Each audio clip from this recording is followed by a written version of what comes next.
As those of you who follow what I'm saying are aware, I continue to be hopeful that what can do have a permanent settlement with which at least includes the Hormuz Strait being open and therefore oil prices continuing to collapse as they have been.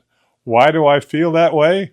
In part, the question is, why do you feel that way when we've just had more news that, or at least portions of it, are saying, why, we're not going to allow this to happen. We're going to, take control of the Straits of Hormuz.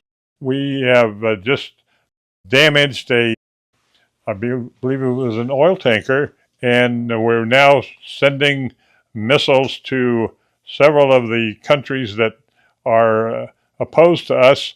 Therefore, this idea of having to make a deal for their nuclear material, not going to happen. And we're having a lot of people in the media, including those who are not exactly fans of Mr. who are taking that position, some of them with considerable military experience.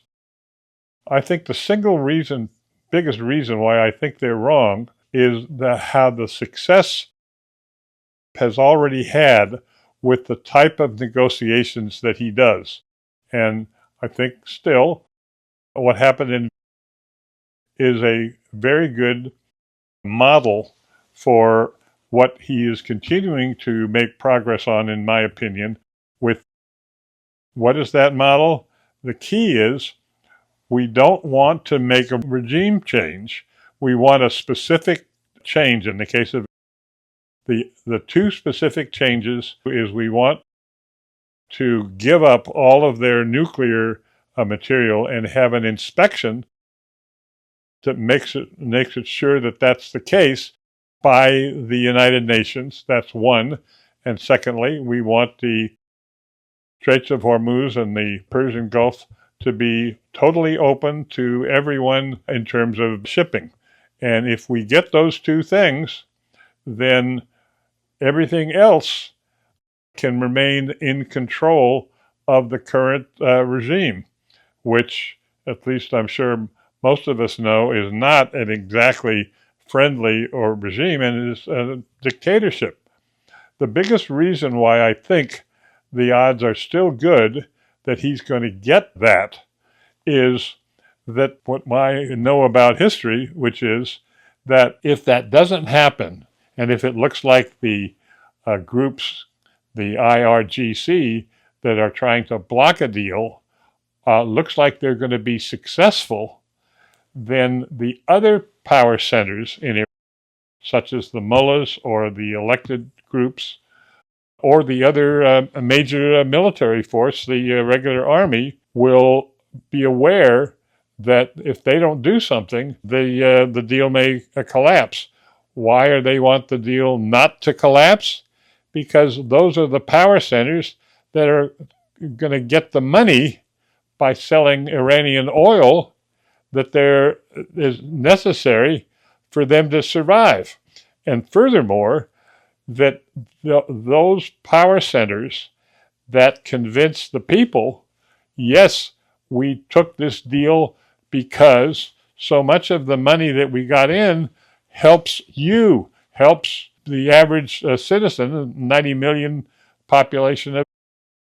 And so as we're getting close to, which is what might be 50 days from now, when we're getting close to the 60-day ceasefire, and it looks like probably the IRGC is still trying to block the deal, I think those other power centers will say it's in our interest to survive our power by letting the deal go through.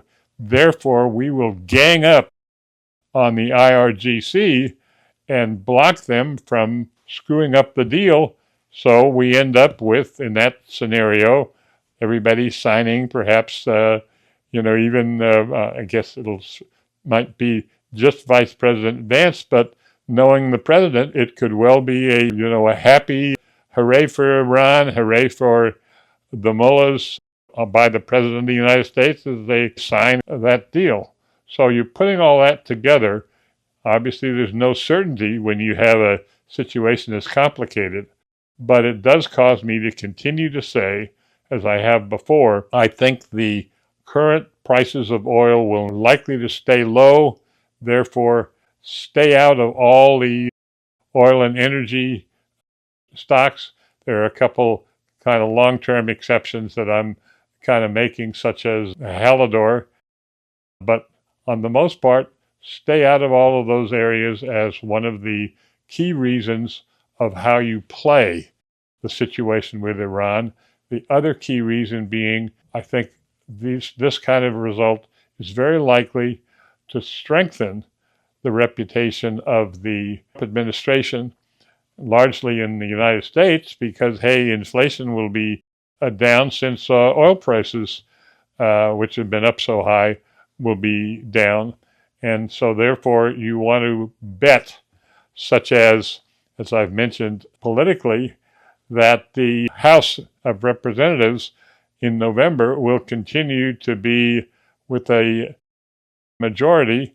And so we like what Kelsey is doing in terms of the bets on that one are that if you can bet, the last price I saw was, if you bet that they're going to retain the House, you can essentially quadruple your money if you're right.